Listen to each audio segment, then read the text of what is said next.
Hello and welcome to learn and move. आज मैं आपके लिए लेके आया हूँ एनसीईआरटी क्लास 6 हिस्ट्री का थर्ड चैप्टर है आरंभिक नगर। हड़प्पा की कहानी। जब 150 साल पहले पंजाब में पहली बार रेलवे लाइन बिछाई जा रही थी तो उस समय जो इंजीनियर काम कर रहे थे उनको हड़प्पा पूरा स्थल मिला। हड़प्पा जो कि जो अभी का पाकिस्तान है वहाँ पर है। उसने सोचा ये एक ऐसा खंडर है जहाँ से हमें अच्छी ईंटें मिल सकती है। तो उन्होंने क्या किया, हड़प्पा के खंडरों से हज़ारों ईंटों को उखाड़ लिया जिससे कि रेलवे लाइन बिछा दी। इस इतने सारे ईंटें उखाड़ने से क्या हुआ कि वहाँ की जो कई इमारतें थी वो पूरी तरह से नष्ट हो गई। उसके बाद लगभग 80 साल पहले जब पुरातत्वविदों ने यह स्थल को ढूंढा तब पता चला कि यह जो खंडर है यह इस महाद्वीप का सबसे पुराने शहरों में से एक है। इस नगर की सबसे पहले शुरुआत हुई थी, इसलिए इसके बाद में जितने भी नगर मिले और इमारत मिले उस सबको हड़प्पा सभ्यता की इमारत कहा गया।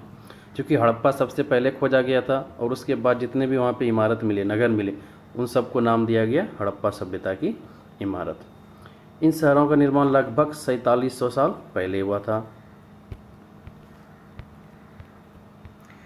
इन नगरों की विशेषता क्या थी?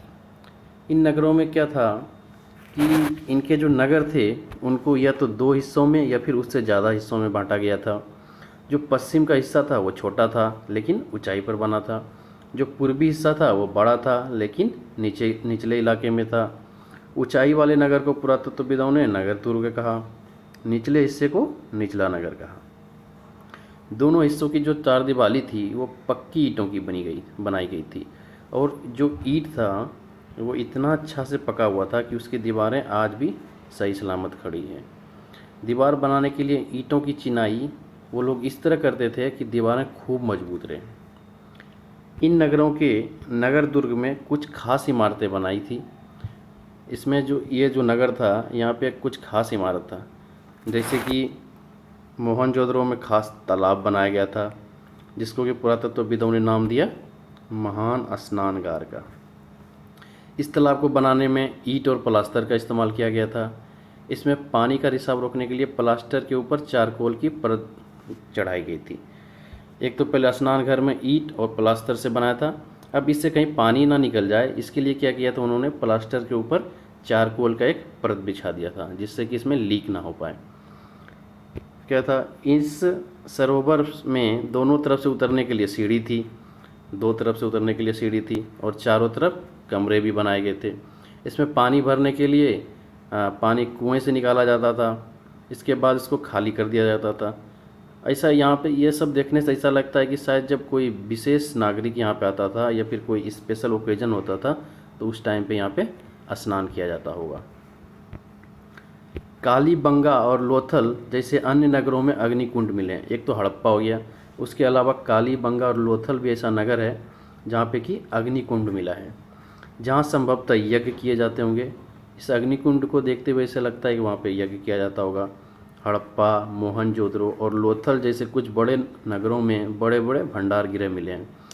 हड़प्पा, मोहनजोदड़ो और लोथल ये सब उस समय के जो नगर मिले हैं उसका नाम है। वहाँ पे भंडार गृह मतलब स्टोर करने के लिए गोदाम भी मिला था। ये देखिए यहाँ पर ये स्नान घर है, इसके दोनों तरफ, इस तरफ और इस तरफ, दोनों तरफ से सीढ़ियाँ हैं। इसको पुरातत्वविदों ने महान स्नानगार का नाम दिया। भवन, नाले और सड़कें। इन नगरों के घर आमतौर पर एक या दो मंजिल के होते थे। घर के आंगन के चारों ओर कमरे बनाए जाते थे। अधिकांश घरों में एक अलग स्नान घर होता था और कुछ घरों में कुएं भी होते थे।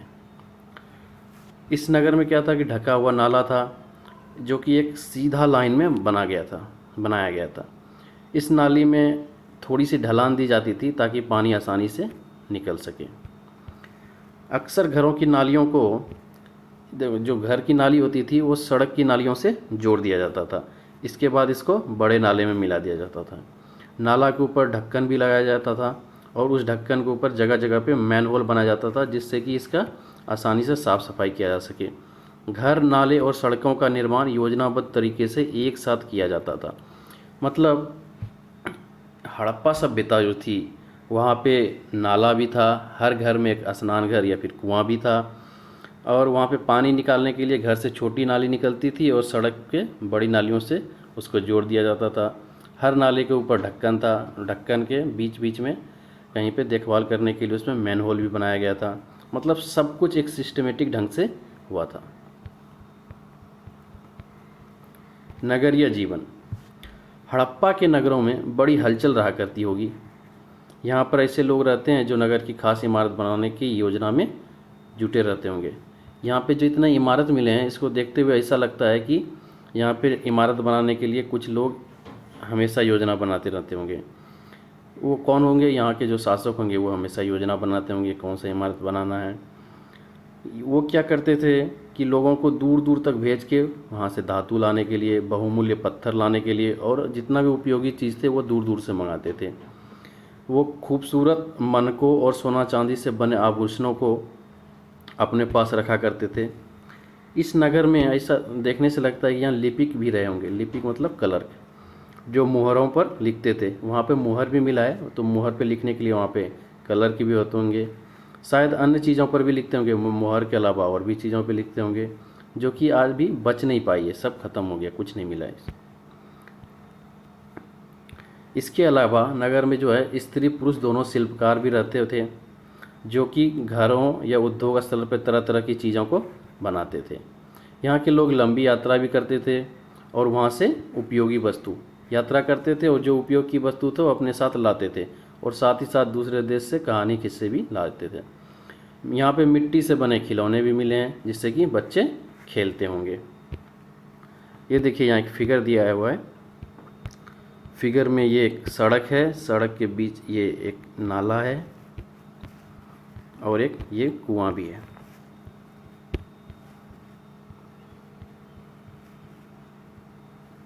यहाँ पे एक मुहर दिखाया गया है, इसमें कि एक जानवर है, एक सींग वाला जानवर है, और कुछ लिखा हुआ है जिसको कि अभी तक इतिहासकार नहीं पढ़ पाए हैं। और यहाँ पे कुछ खिलौने बने हुए हैं। नगर और नए शिल्प। हड़प्पा के नगर में वहाँ पुरातत्वविदों को बहुत सारी चीज़ मिली है। इसमें से अधिकतर पत्थर, शंख, तांबा, कांसा, सोना और चांदी जैसे धातु से बनी हुई थी। तांबे और कांसे से औजार और हथियार, गहने और बर्तन बनाए जाते थे, और सोने तथा चांदी से भी गहने और बर्तन बनाए जाते थे। यहाँ जो सबसे आकर्षक वस्तु मिली है उसमें से मनके, बाट और फलक हैं। यहाँ पे देखिए एक बाट का फिगर दिया हुआ है, कितने अच्छे शेप में बनाया गया है। नीचे भी फिगर है, ये है मनके और ये है फलक। हड़प्पा के जो लोग होते थे वो पत्थर की मुहर बनाते थे, और इसमें आयताकार, ये इसका शेप आयताकार होता था, और इसमें किसी न किसी जानवर का फिगर होता था। जैसे कि ऊपर मैंने आपको दिखाया था कि एक मुहर था जिसमें कि एक सींग वाला एक जानवर था।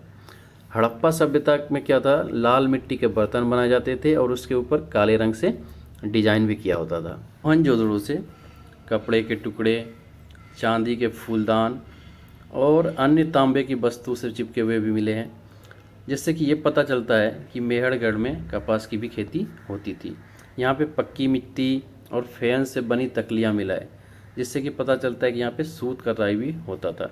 फेंस क्या होता है? फेंस बालू और पत्थर के छोटे छोटे चूर्ण को जब गोंद में मिला के उससे कोई वस्तु बनाते हैं तो उसको फेंस कहते हैं। इन सब चीज़ों को देखने से ऐसा लगता है कि इसका निर्माण किसी विशेषज्ञ द्वारा किया गया था। विशेषज्ञ मतलब वो कि जो किसी एक खास चीज़ को बनाने में एक्सपर्ट हो, जैसे कोई पत्थर तरसने का एक्सपर्ट, कोई मनके चमकाने का एक्सपर्ट। यहाँ पे देखिए एक फिगर दिया हुआ है, यहाँ पे एक मूर्ति मिला है। मूर्ति में कितने अच्छे तरीके से इसका शेप दिया हुआ है, दाढ़ी बनाया गया है। तो इसको देख के ऐसा लगता है कि ये किसी एक्सपर्ट ने ही बनाया होगा। अब सिर्फ हम पता लगाना है कि उस टाइम के जो एक्सपर्ट होते थे उसमें सिर्फ जेंट्स ही होते थे या फिर लेडीज और जेंट्स दोनों होते थे। कच्चे माल की खोज में। कच्चा माल उसको कहते हैं जो कि प्राकृतिक रूप में मिलते हैं, जैसे कि किसान कपास पैदा करता है तो कपास हो गया कच्चा माल, या फिर धातु का अयस्क प्राकृतिक रूप में मिलता है तो इसके हम कच्चा माल कहेंगे। तो हड़प्पा के लोग को कई चीज़ें वहीं मिलती थी, लेकिन कुछ चीज़ें उसको दूर दूर से आयात भी करना पड़ता था, जैसे तांबा, लोहा, सोना, चांदी और बहुमूल्य पत्थर वो दूर से आयात करते थे। हड़प्पा के लोग तांबे का आयात आज के राजस्थान से करते थे और ओमान से भी करते थे तांबे का आयात। कांसा बनाने के लिए तांबे के साथ जो टीन मिलाना पड़ता है, तो टीन का आयात वो लोग ईरान से और अफ़गानिस्तान से करते थे। सोने का आयात वो कर्नाटक से करते थे और जो एक्सपेंसिव पत्थर होते थे उसका आयात गुजरात, ईरान या फिर अफ़गानिस्तान से किया जाता था। यह देखिए एक बैलगाड़ी का खिलौना भी वहाँ पे मिला था। ये है एक मोहर। नगरों में रहने वालों के लिए भोजन। लोग वहाँ के लोग नगर के अलावा गांव में भी रहते थे। गांव के लोग अनाज उगाते थे, जानवर पालते थे। जो ये लोग जानवर और अनाज उगाते थे वो शहर में जो शासक, लेखक या दस्तकार होते थे उनके खाने का इंतजाम करते थे। यहाँ जो पौधा का अवशेष मिला है इससे पता चलता है कि यहाँ के लोग गेहूँ, जौ, दाल, मटर, धान, तिल और सरसों भी उगाते थे। ज़मीन की जुताई के लिए वो हल का यूज करते थे। यहाँ एक भी हल नहीं मिला है क्योंकि वो लकड़ी के बनाए जाते थे और वो इसलिए नष्ट हो गए, लेकिन यहाँ पे एक हल के आकार का एक खिलौना मिला है। ये रहा ये खिलौना जो कि एक हल के शेप का है। और यहाँ सिंचाई के लिए, यहाँ जो हड़प्पा का जो क्षेत्र है यहाँ पे बारिश कम होती है, तो ऐसा माना जाता है कि सिंचाई के लिए लोग पानी का संचय करते थे और उसको ज़रूरत पड़ने पे फसल की सिंचाई उसी से करते थे। यहाँ के लोग गाय, भैंस, भेड़ और बकरी भी पालते थे। बस्ती के आसपास तालाब और चारागाह होते थे, लेकिन सूखे महीने में क्या होता था, मवेशी के झुंड को चारा और पानी की तलाश में दूर दूर तक भी जाना पड़ता था। वो बैर के फलों को इकट्ठा करते थे, मछली पकड़ते थे और हिरन के जानवर का शिकार करते थे। गुजरात में हड़प्पाकालीन नगर का सूक्ष्म निरीक्षण। गुजरात के कच्छ के इलाके में खादिर बेत के किनारे धौलावीरा एक नगर बसा था उस टाइम पे, हड़प्पाकालीन नगर धौलावीरा। वहाँ पे क्या था कि साफ पानी मिलता था, वहाँ का ज़मीन उपजाऊ था और यहाँ के जो हड़प्पा का जो भी जितना भी शहर था वो मैक्सिमम 2 भागों में बटा था, लेकिन धौलावीरा एक ऐसा नगर था जो कि 3 भागों में बटा था। इसके हर हिस्से में जो ये तीनों हिस्से के जो ऊपर था ऊंची ऊंची दीवार बनाई गई थी और यहाँ पे अंदर आने के लिए बड़े बड़े एंट्रेंस मतलब प्रवेश द्वार बनाए गए थे और यहाँ पे खुला मैदान भी था जिसमें कि लगता है कि वहाँ पे सार्वजनिक कार्यक्रम आयोजित होता होगा। यहाँ मिले कुछ अवशेष में यहाँ के पत्थरों पर कुछ बड़े बड़े अक्षरों में कुछ लिपि लिखा गया था, लकड़ी से जड़ा गया था। और ये अनोखा अवशेष है क्योंकि आमतौर पर हड़प्पा के लेख मोहरों जैसी छोटी वस्तुओं पाए जाते हैं। यहाँ पे ही एक बड़ा सा भी लेख मिला गया है, बाकी हर जगह वो छोटा छोटा लेख या मुहर पे लिखा हुआ कुछ ना कुछ मिला है। और दूसरा जो नगर है वो गुजरात की खंभात की खाड़ी में साबरमती की उपनदी के किनारे बसा एक लोथल। एक तो धौलावीरा हो गया गुजरात में, दूसरा लोथल भी गुजरात में ही मिला है। यहाँ पे क्या था कि कीमती पत्थर यहाँ पे आसानी से मिल जाता था और ये पत्थर शंख और धातुओं से बनाई गई चीज़ों का एक महत्वपूर्ण केंद्र था। इसी पत्थर से शंख या धातु बनाया जाता था। इस नगर में एक भंडार गिरह मतलब गोदाम भी मिला है और इस गिरह में कई मोहर भी मिला है। ये रहा एक तालाब मिला है। ऐसा लग रहा है कि यहाँ पे एक बंदरगाह भी बनाया गया था व्यापार के लिए। यहाँ पे एक इमारत मिली है जहाँ संभवतः मनके का काम होता था। पत्थर के टुकड़े, अदबने मनके बनाने वाला उपकरण ये सब यहाँ पे मिला है, तो इससे पता चलता है कि यहाँ पे मनका बनाया जाता था। मुद्रा, मुहर और मुद्रांकन या फिर मुहरबंदी। मुहर का प्रयोग क्या होता था, वहाँ पे जब व्यापार होता था तो डब्बों के ऊपर मिट्टी से डब्बों को पोत दिया जाता था और उसके ऊपर मुहर लगा के उसे मुहरबंदी करते थे, मतलब उसके ऊपर सील लगा देते थे। अगर ये सील टूट गया तो इसका मतलब कि किसी ने सामान के साथ छेड़छाड़ की है। यदि इसका ये छाप नहीं टूटा जो मुहर लगाया हुआ है तो इसका मतलब है कि सामान के साथ कोई छेड़छाड़ नहीं किया गया। इस तरह उस टाइम का व्यापार होता था। तो इस सभ्यता का अंत कैसे हो गया, यह एक रहस्य है, सभ्यता के अंत का रहस्य। लगभग 3900 साल पहले, 4700 साल पहले ये सभ्यता का निर्माण हुआ था। और 3900 साल के लिए क्या हुआ, एक बदलाव देखने को मिला। अचानक लोगों ने इस नगर को छोड़ दिया। लेखन, मोहर और बाट का प्रयोग भी बंद हो गया। कच्चे माल का आयात कम हो गया। यहाँ पे कचड़े का ढेर लग गया। जल निकास का जितना भी नाला सब था वो सब नष्ट हो गया। और यहाँ पे सड़क के किनारे झुग्गीनुमा घर बनाए लगे। तो अभी ये स्पष्ट नहीं हो पाया कि ये सब कैसे हुआ। तो कुछ विद्वानों का मानना है कि यहाँ पे नदियाँ सूख गई होगी, या फिर जंगल का नाश हो गया होगा, या फिर कारण हो सकता है कि ईंटें पकाने के लिए ईंधन की ज़रूरत पड़ती होगी। इसके अलावा मवेशियों के बड़े बड़े झुंडों से चारागाह और घास वाले मैदान के इलाके समाप्त हो गए होंगे, या फिर इलाके में बाढ़ आ गई थी। लेकिन इन कारणों से मतलब इन सब कारणों से स्पष्ट नहीं होता है कि कैसे अंत हुआ था। ये भी अभी एक रहस्य है। ऐसा लगता है कि शासकों का नियंत्रण समाप्त हो गया। जो भी हुआ हो, परिवर्तन का असर बिल्कुल साफ दिखता है कि ये सारा नगर अभी समाप्त हो गया। अभी क्या है, आधुनिक अभी के पाकिस्तान में सिंध और पंजाब की बस्तियां उजड़ गई थी। उस टाइम जो पाकिस्तान है वहाँ पे उस टाइम सिंध और पंजाब की थी, वहाँ पे बस्ती सारा उजड़ गया। कई लोग पूर्व और दक्षिण के इलाकों में नई और छोटी बस्तियों में जाके इस सारे बड़ी बड़ी बस्तियों को छोड़ के छोटी बस्ती में जाके बस गए थे। यहाँ पे एक एटलस में मिस्र ढूंढने के लिए बोल रहा है। मिस्र क्या है, नील नदी के किनारे बसा हुआ इलाका है। वहाँ का जो अधिकांश भाग है वो रेगिस्तान है। सिर्फ ये नदी के आसपास का जो इलाका है उसको छोड़ के सारा रेगिस्तान ही है।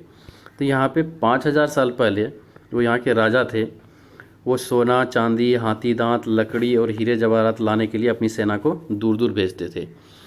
और यहाँ के जो राजा थे उन्होंने बड़े बड़े मकबरे बनाए थे जिसको कि पिरामिड कहा जाता था। ये देखिए, ये जो फिगर है इसमें ये पिरामिड है। वहाँ के राजा पहले पिरामिड बनाते थे। पिरामिड में क्या करते थे, वहाँ के राजा जब मर जाते थे तो उनके शवों को दफना दिया जाता था, और इस सब को मम्मी कहा जाता था। और इस सब के साथ साथ राजा का जो बहुत सारा चीज़ भी दफनाया जाता है, जैसे उसके खाने का, पीने का, रहने का, वस्त्र, उसके हथियार, सब कुछ इसके साथ दफना दिया जाता था। उसमें क्या, इतना ही नहीं, कभी कभी क्या होता था कि सबके साथ उसके सेवक सेविकाओं को भी दफना दिया जाता था। इन सब को देखते हुए जो है ना, मिस्र में ऐसा लगता है कि सबको दफनाने की जो ये परंपरा को देखते हुए ऐसा लगता है कि मिस्री एक ऐसा जगह है जहाँ पे कि सबको दफनाने के लिए सबसे ज़्यादा धन दौलत खर्च किया जाता था। ये चैप्टर ख़त्म हो गया है। इसमें से देखते हैं कुछ इम्पोर्टेंट तिथि है, जैसे कि मेहरगढ़ में कपास की खेती की शुरुआत 7000 साल पहले से हो गई थी। नगर का आरंभ 4700 साल पहले से हो गया था। हड़प्पा में नगर का बनना। हड़प्पा के नगरों के अंत की शुरुआत 3900 साल पहले हुई थी। और अन्य नगर अलग, और जो नगर है उनका विकास 2500 साल पहले हुआ था। ये चैप्टर कंप्लीट हो गया होगा। आई होप आपको ये वीडियो पसंद आया होगा। अगर वीडियो पसंद आया तो like, share, comment and subscribe जरूर करें।